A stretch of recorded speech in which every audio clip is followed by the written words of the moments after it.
Hi, and welcome to Smart Ways to Gain YouTube Subscribers, YouTube Ethics, Episode 5. I'm John.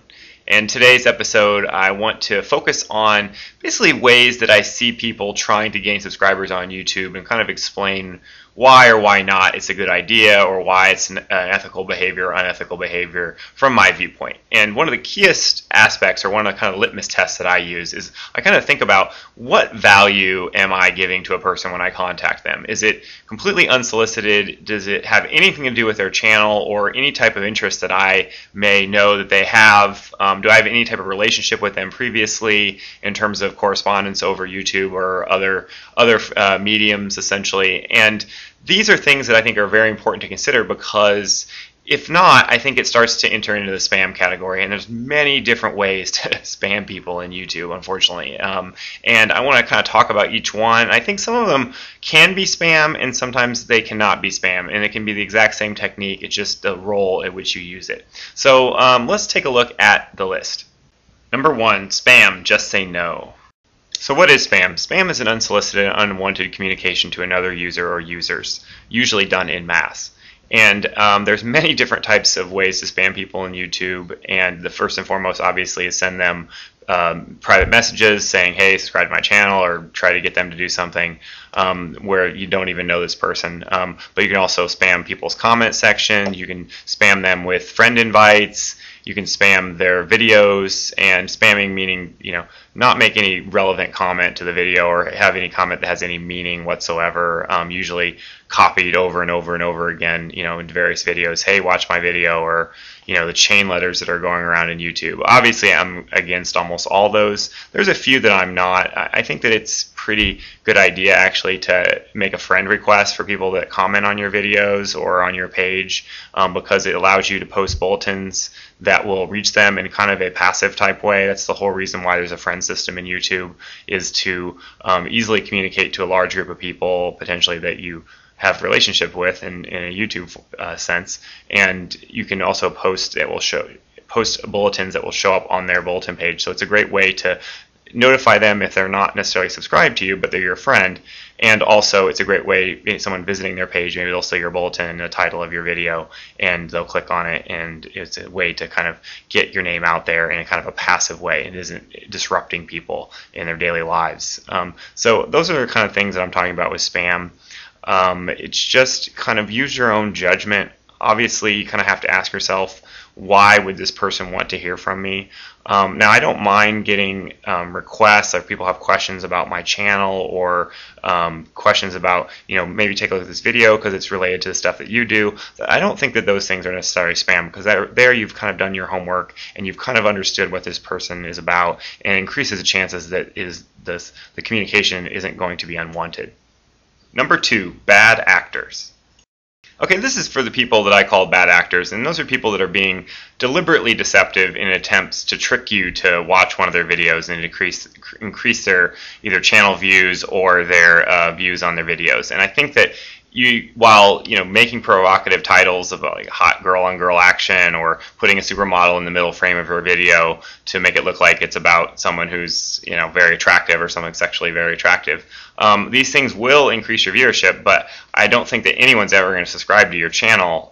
So it's kind of it's really, you're not going to get what you want, which is a consistent viewership and a consistent group of people that are fans or contributors to your show, and create reply videos and leave comments and make your show better, essentially, by creating a good community around it. And there's also another thing that I've noticed people doing, and it's attaching your video that has nothing to do with, say, a featured video on the front page just to get more views.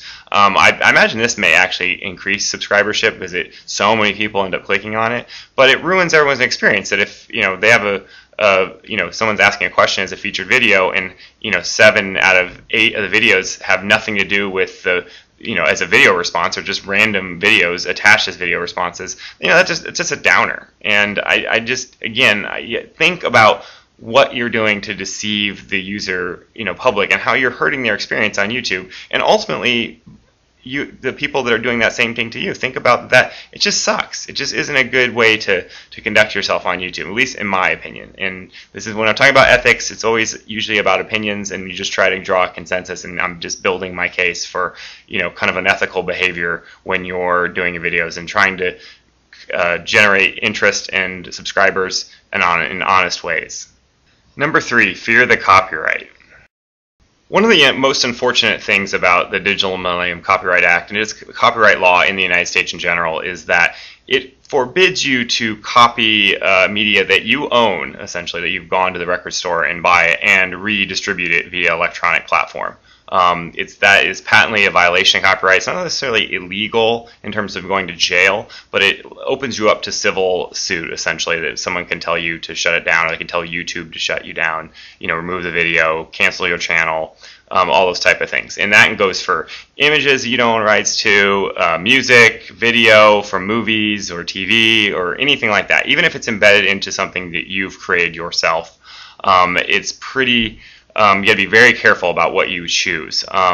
Now, it doesn't mean that this also actually includes other people's videos on YouTube or technically under copyright that you don't own necessarily, and you can get in trouble for that. So if you use a video to make fun of someone, like essentially use some of their footage, that technically can be taken down as well as a violation of copyright. It's kind of a little bit more esoteric, but just something to be noted. Also, when you do use songs or movies or something that even embedded into your video, that can be reported to YouTube. And if someone doesn't like you, they can report your channel as a violation of copyright, and those videos could all be taken down, or your channel could be removed permanently. So be very aware of that. My channel uses bits and snippets of songs and things like that, so even I'm vulnerable, and it's unfortunate, but that's just the way things are right now. But it also leaves you open to a ton of open source music or Creative Commons music or sound effects or public domain video or music that is out there, and it's tremendous resources out there. I'm going to give a few links in the right hand corner, but let's take a look at some of the things that I know about that have helped me make better sounding videos. So first and foremost, you need to understand that there is a movement to kind of counteract the copyright issues on the internet, and it's called Creative Commons. And Creative Commons allows people that create content to distribute their songs or written word or video or anything that would normally be under copyright, and apply different sets of rules to it, making it much more easier for the average user at home making kind of entertainment videos that are really not for profit or anything like that, to utilize their resources and incorporate them into your pieces, your projects, essentially. And just by doing a search on Creative Commons or Creative Commons music is a great place to start, and kind of understanding the concepts behind Creative Commons and how to find resources that offer basically free music. Incompetech is another .com is another composer who has released literally hundreds of songs that he's composed for various projects, and again under the Creative Commons license, and you can use them in your videos as a replacement for kind of mainstream music, and making it all safe and legal, and not being tangled in the copyright nightmare that is YouTube at times. Also, another same concept is the Freesound Project out of one of the universities in Florida. Offers a ton of different sound effects, of instruments, of just specifically sound effects that you can download completely for free to use. Anyone can download them if you create an account there. The account's free. Great resource for finding a certain sound that you need for a special effect in one of your videos. And finally, the Internet Archive, which is Internet Archive is basically an archive of all the websites that have ever existed virtually, that are public anyway, but also they have a moving picture section, which is video, that's mostly just public domain video that's been around. They're released into the public domain, same with the audio as well, and it's just immense. It's a massive archive. You can spend days in there poking around, finding stuff that you need. It's not, sometimes that stuff is under copyright in that archive, so you got to be a little careful, got to read the fine print. But it's a great resource to find things that you can incorporate into your video that won't violate copyright. So that's pretty much the end of episode 5, and I hope you learned something. And I'm probably going to do an episode 6, but I don't know what the topic's going to be. So if people have some ideas or need some more clarification on some of the things I've talked about in the previous episodes, that's free game. So until next time, take care.